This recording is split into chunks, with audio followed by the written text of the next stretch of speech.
Itaquá é uma das cidades mais antigas do país, originalmente habitada por índios e que teve seu povoamento marcado pela presença dos jesuítas. E é com esse rico histórico, cultural e religioso que vamos contar um pouco da trajetória da nossa cidade. A cidade foi um dos 12 aldeamentos do Padre Anchieta, com origem em 1590. Na época, os índios tupis e guaianazes povoavam a região.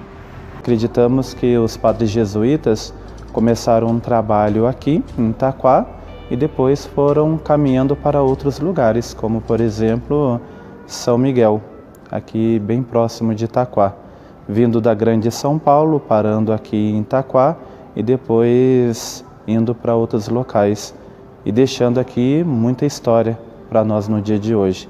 Em Itaquá não há mais nenhuma tribo ou descendente dos índios que habitavam a época de sua fundação.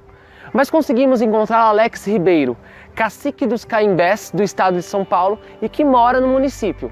Ele relata com tristeza o desfecho dos índios daquela época. Eu fiz alguns estudos onde realmente tinha essa parceria, né? Eles auxiliaram bastante os indígenas da época, né? que é os guaianazes ou os guaianã, chamado no tupi antigo.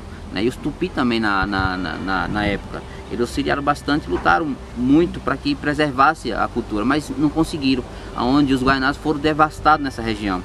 Não só nessa região, mas em todo o Brasil, os guaianás não existem mais. Então isso quer dizer que nessa época vivia milhares de indígenas guaianazes e tupi, e hoje existe muito pouco. Guaianazes foi totalmente devastado, os tupi ainda existe bastante.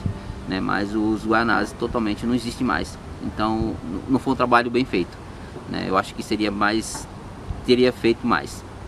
E o nome da cidade? Você sabe por que Itaquaquecetuba? Itaquaquecetuba significa abundância em taquara, né, que cortam. Usava os indígenas antigamente aqui em Itaquaquecetuba, por ter abundância em taquara, eles usavam a taquara para fazer ferramentas de corte, né, para se cortar seus alimentos, né, e também ferramentas de autodefesa também, né. Então o ligamento de Itaquaquecetuba, né, com os indígenas é muito forte, e isso a gente quer preservar. Nós moradores indígenas de Itaquaquecetuba quer criar esse laço, continuar criando história e fazendo história junto ao município. A dificuldade em desbravar a região deu origem ao nome da principal igreja da cidade.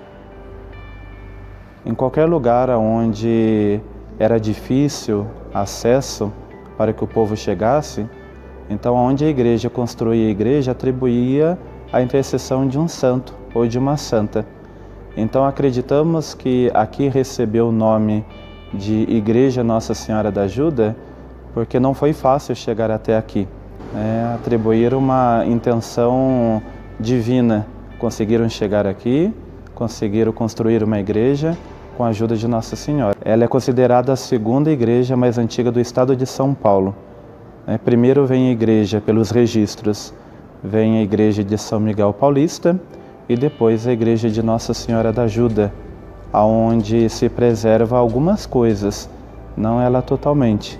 Temos as imagens que ainda são datadas do tempo de fundação, o próprio prédio, a parede, como o padre disse, o piso, que é um mosaico antigo também, e algumas madeiras, seja do telhado e o próprio mezanino, onde nós estamos agora. A cidade se emancipou de Mogi das Cruzes em 1953 e passou a ter sua própria administração local.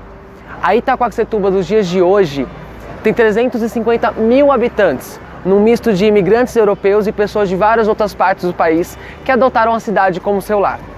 A dona Sebastiana veio para Itaquá quando tinha 17 anos. Hoje, aos 97, lembra bem como eram as coisas na década de 40. Quando eu cheguei aqui, Itaquá, tinha umas casinhas antigas, a rua era terra, só tinha a igreja, o cemitério. Não tinha delegacia, não tinha nada. Tinha o tetê era limpinho, chegava o fundo embaixo. Aqui não tinha água, a gente pegava água de jardim. Eu morava ali onde hoje é a Casa Bahia, os fundos lá. Mas não era assim que nem é agora, né? Aquelas casinhas antigas mesmo. que acho que nem vocês conhecem. Casinha de pobre. A Maria Fumaça, eu andei nele para ir para São Paulo. Quando eu ia para São Paulo, a gente não era fumaça. Era o trem, né? A variante. Nesse aniversário, a mensagem que fica é a necessidade de contar essa história e manter viva a memória de quem fez e faz parte dela. Nhangatu, Aieté, Itaquaquecetuba. Significa parabéns, né? Felicidades a toda a cidade e a toda a população.